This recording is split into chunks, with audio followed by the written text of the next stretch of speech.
It's Monday, February 26. In the headlines, Jamaicans vote in local government elections. In business news, we look at Jamaica's productivity rates. Regionally, Barbados says local products being primed for export. And in sports, the Jamaica Football Federation presidential election set for March 17. This is the news on PBC Jamaica. I'm Simone Absalom Gale.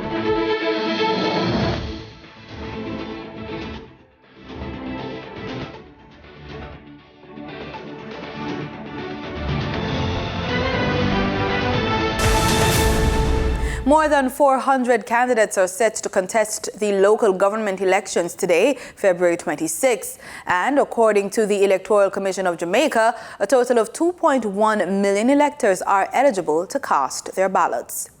According to the EOJ, eligible voters are Jamaican citizens over the age of 18 years. Commonwealth citizens who have resided in Jamaica at least 12 months before getting enumerated.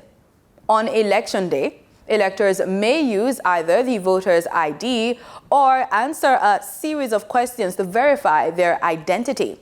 The Parish Council Act, subsection 5(8) states, in order to establish the identity of any person by whom a ballot is demanded, the presiding officer may, if he deems it necessary, make the following inquiries of such person: his or her date of birth, his or her place of birth, the maiden name of his or her mother, the birthplace of his or her mother.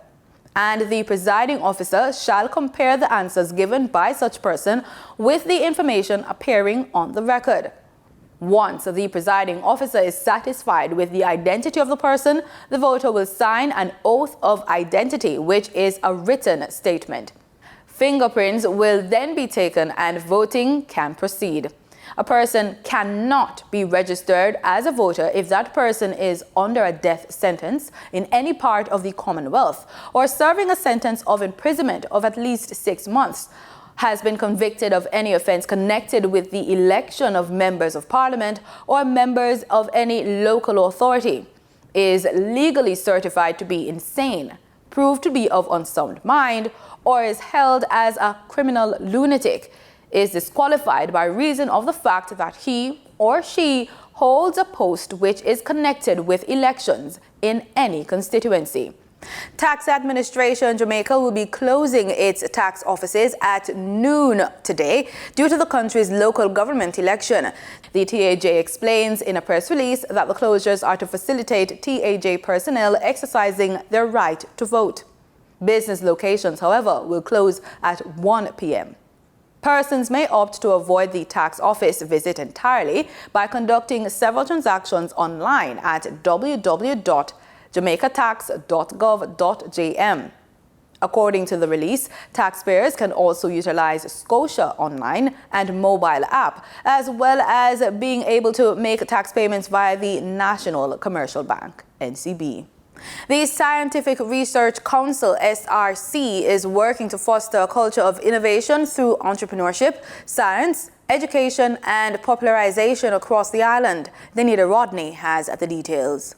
Leading the SRC, I am deeply convinced that science and technology are cornerstones to national development.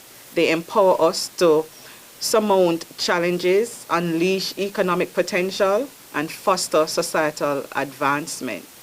Embracing innovation is not just a choice, but a fundamental necessity in steering our nation towards prosperity and global competitiveness. That was Executive Director of the SRC, Dr. Shara Watson. While speaking at a recent JIS think tank, Dr. Watson said that for the country to thrive, science, technology, and innovation must be at the forefront.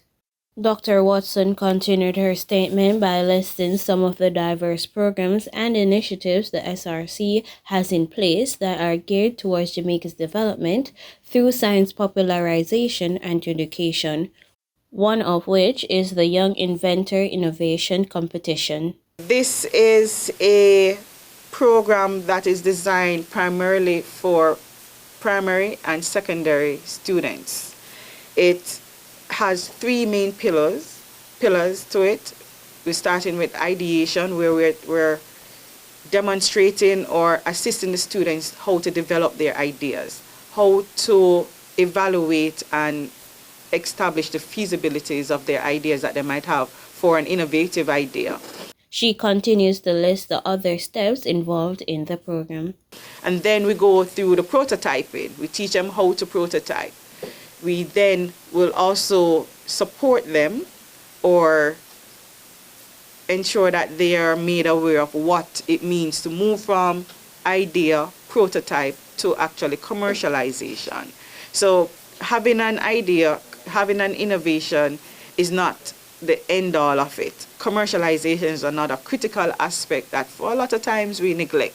After completing the commercialization process, Dr. Watson says the program ends with a science fair where students are allowed to showcase their innovations. Reporting for the news on PBCJ, I'm Danita Rodney. Minister without portfolio in the Ministry of Economic Growth and Job Creation, Senator Matthew Samuda, says work needs to be done in building Jamaica's institutional capacity to combat the challenges of climate change. He was speaking at the launch of the Regional Climate Finance Program, Small Island Developing States Capacity and Resilience Program for the Caribbean, CEDAR. When I look at the water sector in Jamaica, our adaptation need for 2030 at recent engineering estimates puts it above $4 billion. Just the adaptation for water. That's not a seawall, it's not housing, that's not in the education sector, that's not climate smart agriculture. Jamaica has committed to an energy policy that is expected to result in reduced growth in emissions by 2030, but that goal is under threat. The scope of what we need to do is significant. These 7 embedded advisors will no doubt help us to meet the critical gap of project development in our countries. It is and cannot be understated. I would quite happily take support of 70 embedded advisors to develop projects throughout the space. Because even as we look at our recently signed IMF agreement, where we do have a resilience fund, not a restructuring exercise of sorts, but we have a significant resilience fund access. To meet what we have agreed to will take all of us pushing shoulders to the wheel to ensure that that capital is deployed in line with best practice, in line with what we've committed. The CEDAR program aims to bring Jamaica's goal back on track as it seeks to respond to disadvantages small island developing states face through small population sizes, remoteness, vulnerability to economic shocks and natural disasters, and limited capacity. We recognise the particular climate vulnerabilities that SIDS face and also the frustrations they face in accessing climate finance. This year, as co-chair of the GF, we'll use that role to push for reforms that will make their processes a better fit for the needs of SIDS. And I know that here in Jamaica, we're looking hard at how the Jamaica Systemic Risk Assessment Tool, or JSRAT, can help to guide decision-making on public and private sector investments in infrastructure. We hope to be able to say more on that soon and then look to roll it out across the region, so please do watch this space. Family, friends and well-wishers gathered at the Most Holy Trinity Church on North Street in Kingston on Friday for the Thanksgiving service for veteran broadcaster Alan Magnus. The beloved media stalwart died on February 3. He was 80 years old. Alan the Treasure was also an unselfish pioneer. We have heard all the things that he has been involved in, all the pioneering activities, the programs that were started, the features that were started under his watch. No doubt there was collaboration with his supervisors, but Alan the pioneer was unselfish in his contribution to his role in all that was done for the development of broadcasting in Jamaica through RJR. Mr. Magnus was a staple of broadcast radio for 46 years before retiring in 2017. Together, we sadly, but we proudly applaud the service provided by Alan Courtney Magnus, crowning him as the best ever Good Morning Man on Jamaican radio, and confirming our utmost pleasure at having been part of the band of background supporters for Alan and for every other presenter in the era of what many describe as the golden years of broadcasting.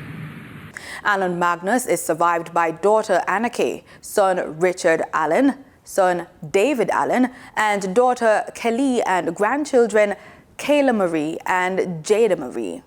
Peter Morgan, the lead singer for Grammy Award-winning reggae group Morgan Heritage, died over the weekend. He was 47 years old.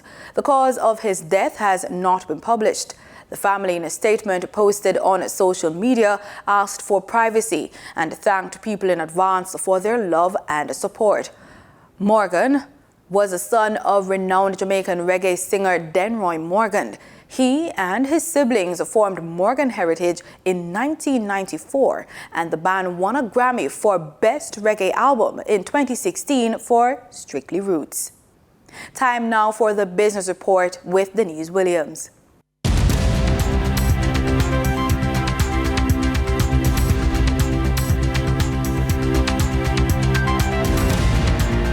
Good day, everyone, and thank you for joining us on the Business Report. I'm Denise Williams, your guide through the latest happenings in the world of business. Productivity in the island dipped at an average rate of 0.8% each year between 2018 and 2022, according to the Economic and Social Survey Jamaica, published by the Planning Institute of Jamaica. The decline during the period was due to the employed labor force growing at 2% or a higher rate than the 0.5% real gross domestic product over the period, according to the report. The fall in Jamaica's labor productivity concerns the Bank of Jamaica, which now sees inflation cooling down in 2025 towards the target range rather than this year. The domestic labor market remains very tight, said BOJ Governor Richard Biles in his address at the quarterly press briefing recently held. A country increases its productivity when its labor can produce more with the same or less resources. Critics, however, argue that productivity needs to be balanced with making allowances for workers getting a livable wage. Jamaican-based technology firm Productive Business Solutions Limited, controlled largely by businessman P.B. Scott, now operates in 19 nations, and its top money-earning territories are Trinidad and Tobago at 25% of sales, followed by Jamaica with 13% of sales, El Salvador with 11% of sales, and Barbados, Guatemala, Costa Rica, and Nicaragua making 8% of sales. The company made US $11.4 million in profit for its full year ending December 2023, or 1/3 higher than a year earlier. Management described 2023 as its best fourth quarter and full year financial performance. The business lines across the group include imaging, network communications, professional services, advanced services, information technology, and security systems. Jamaican-based Cygnus Credit Investments Limited declared a dividend of US $1.55 million during a board of directors meeting held on last Friday, February 16. Shareholders can anticipate receiving these dividends on April 5. Net profit for the 6 months amounted to US $2.28 million, down by 20.3%, with a total investment income of US $4.15 million, reflecting an 8.6% decrease compared to the previous year. Cygnus subsidiary in Puerto Rico, Accretion Financial Corporation, added to the company's US $250 million in total assets. Companies have announced upcoming plans for dividend payments to investors. Dolphin Cove Limited has advised that its board of directors will meet on Thursday, February 29, 2024 to consider the payment of an interim dividend. Supreme Ventures Limited has advised that a meeting of the board of directors will be held on Thursday, February 29, 2024 at 8 a.m. to consider the payment of an interim dividend. Medical cannabis company Pure Jamaican and its licensed pharma manufacturer 710 Pharmaceuticals have made their first legal export of pharmaceutical products containing THC to the United States. Commenting on the move, Scott Cathcart, CEO of Pure Jamaican and 710 Pharmaceuticals, says, "This is a proud moment for Jamaica and for our group of companies. Jamaica has long been associated with ganja, but never before in this context as a producer and legal exporter of THC as a pharmaceutical-grade medicine. As the only company in Jamaica licensed for pharmaceutical manufacturing of cannabinoids, we are proud to be leading the way to elevating the role of Jamaica in the global cannabis ecosystem." Shulette Cox, president of Jamaica Promotions Corporation, hailed, "The growth of the cannabis industry for medical purposes has been a priority of the government of Jamaica, and particularly the export of value-added products from Jamaica.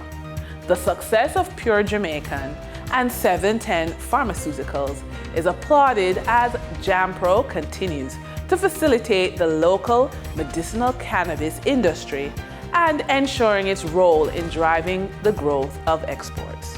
During trading on February 23, 2024, the top three advancing stocks covered the finance and manufacturing sectors on the Jamaica Stock Exchange. JMMB Group, 7.25% variable rate, JMD cumulative rate preference shares advanced 30.29% for a 53-cent increase to close at $2.28 with 300 shares traded. Cygnus Real Estate Finance Limited US dollar shares advanced 15.79% for a US 1 cent gain to close at US 8 cents with 647 shares traded. AMG Packaging and Paper Company Limited shares advanced 11.25% for a 37 cents increase to close at $3.66 with 11,657 shares traded. On the declining stocks that traders experienced on February 23, 2024, the top three losers covered the finance, distribution, and energy sector on the stock exchange. Jamaica Money Market Brokers Group Limited 7.25 cumulative shares declined by 14% or experienced a 28-cent drop to close at $1.72 with 550,786 shares traded. Paramount Trading Jamaica Limited declined by 12.67% for a 19-cent drop to close at $1.31 with 10,851 shares traded. Future Energy Source Company Fesco declined by 7.24% for a 26-cent drop to close at $3.33 with 579,426 shares traded. Trading activity on the first-tier market of the Trinidad and Tobago stock market for February 22, 2024 registered a volume of 1,171,551 shares, crossing the floor of the exchange valued at TT $5,957,332.93.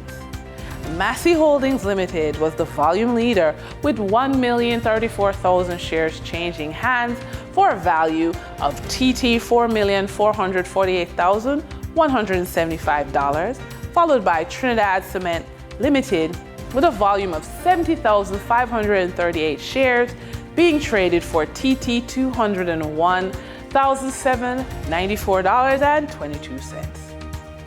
Moving from the money moves of investors, executives, and companies, we turn to the Forex market.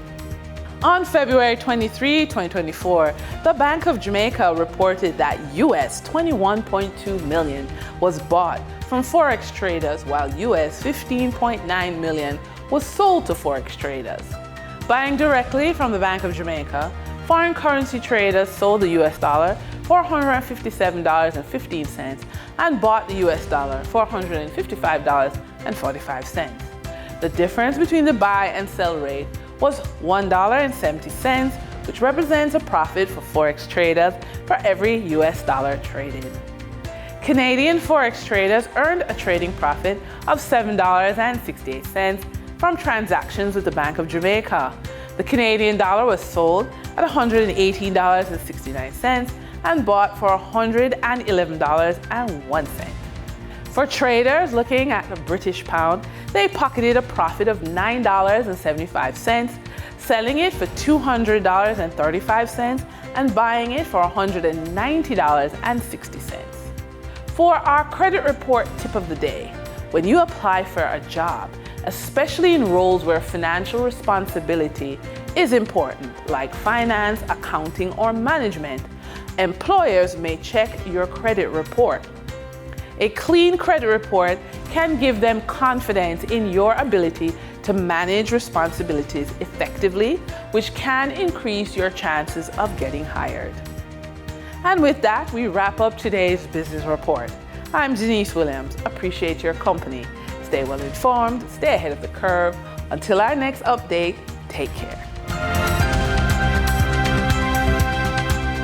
In regional news, several local products that are doing well in Barbados are being primed for export. They're being marketed under the Land Ship label. Trevor Thorpe tells us more. The Export Barbados official says it's an achievement for the Food Services Centre and they're pleased with the participation of the entrepreneurs. He says the centre provides development and exportation opportunities for a cross-section of individuals and small businesses. We have tremendous success there, so we're here to continue to educate Barbadians about how they too can use the Food Centre or use our brands to get their products out to the globe as well. So one of the brands that we're showcasing here that we will call the Super Brand that allow Barbadians, whether you're a food designer, a chef, or just a elderly lady who's have a phenomenal recipe and she wants to produce it and get it on the market, she can use the Land Ship label as a label to get her product under a license arrangement. The CEO says Export Barbados' presence at AgroFest is also an opportunity to showcase innovations in sugar and new products. We're now carrying different lines of sugar that we've created at the Food Centre using our product that comes from Portville. So now we have the light Muscovado, the dark Muscovado with higher molasses content in it. We also have what we call baking sugar that you can do all your icings and different things with a nice caramel flavor to it as well. And also we have what we call cinnamon sugar that you can put on your pancakes, you can put on your ice cream, you can put in your coffee or tea. But the thing about cinnamon sugar is that the science behind it is that cinnamon has a positive impact on your glycemic index. The day started with a visit from Her Excellency, the President of Barbados, the Most Honourable Dame Sandra Mason. But Chief Executive Officer James Paul admits there's still work to be done and is already preparing for next year. In 2025, we're going to see a lot more of what Barbados can be doing in agriculture. And this is just a launch pad for it. All right? And that's why I'm calling for people to believe in agriculture. In St. Kitts and Nevis, islands that are colonies in the 21st century are not necessarily better off than independent countries. That's the view of President and founder of Conscious Lyrics Foundation in St. Martin, Alex Shuja Reef. More from SKN Newsline. He was speaking this week on the current affairs television program Newsline 360 on Television Caribbean TVC Channel 40. So we have Jamaicans live in St. Martin, we have Guyanese live in St. Martin, we have Haitians live in St. Martin. And we would say, yeah, but those people are independent, but they ain't staying in the country they live in here. You know, we have more Europeans live in St. Martin. And they come from independent states too. You've got Americans live in St. Martin. They come from independent states too. But nobody referred to them as a challenge because according to them, it's normal that they're independent state and they got money and they're rich and their economy is better than ours. That's not true. Human beings move to spaces and places where they think they could better their lives. I am sure if you ask any Jamaican today or any Caucasian or Grenadian who celebrate the 50 years this year, who would you go back to be a colony? They'll tell you no. The Tobago Emergency Management Agency has revealed that the oil spill disaster may be coming to an end. This as an operation is underway to cap the spill. Elizabeth Gonzalez explains. An operation to drain the bunker fuel from the overturned barge just off the coast of Cove has begun. Director of the Tobago Emergency Management Agency, Alan Stewart, says it's the beginning of the end of the oil spill dilemma. Stewart tells CNC3 News that the TNT Salvage LLC, in partnership with International QT Environmental Inc., have put the plan together and is leading the execution. It seems to be one that we are very much optimistic about, that it definitely will work. How exactly will this plan be executed? The intention is to extract whatever oils or whatever hydrocarbons that are in the vessel, and also that which is released. They will correlate utilizing a specific type of technology that probably we will speak about later on, that will allow it to capture it, separate the water. When the oil is drained and contained, the next step is to plug the leak using surface-supplied air. From there, operations to remove the wreckage from the coral reef will begin. Meanwhile, Lazarus Joseph, head of Grenada's Oil Spill Committee, said the oil is drifting 45 miles from the shore. He said the country will do an assessment of the oil spill's impact on its exclusive economic zones and marine life. Elizabeth Gonzalez, CNC3 News. In sports, we kick off with football. A new date has been set for Jamaica Football Federation Voting Congress. Following a board meeting on Saturday, it was decided that the presidential election will take place on Sunday, March 17 in Hanover. Incumbent Michael Ricketts and challenger Raymond Anderson are both vying for the presidency of the body. The Congress was initially set for January 14, but was postponed after a court injunction granted to Beach Soccer Jamaica, BSJ, by the Supreme Court, as well as intervention by the world governing body, FIFA. However, the JFF received approval to host the elections after receiving FIFA's approval along with the Supreme Court's judgment on not extending the 28-day injunction requested by the Pat Garrell-led BSJ. We turn to cricket as the best women's cricketers in the West Indies will be back in action as Cricket West Indies returns to St. Kitts for the hosting of the CG United Super 50 Cup and the T20 Blaze regional tournaments. The CG United Super 50 Cup matches will be played at 3 venues: Warner Park, the Connery Cricket Centre and St. Paul's Sports Complex from 4th to 25th March, with the 50-over matches starting at 10 a.m. local time. The T20 Blaze will feature 5 full days of entertainment for the fans from 17th to 25th March at Warner Park. There will be 3 matches per day starting at 10 a.m., 2:30 p.m. and 7 p.m.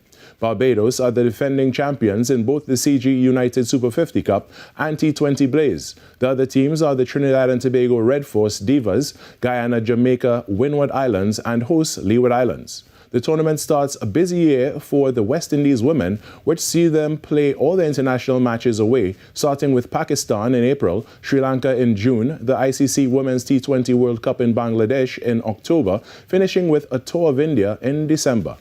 And that's the news on PBCJ. Thanks for watching.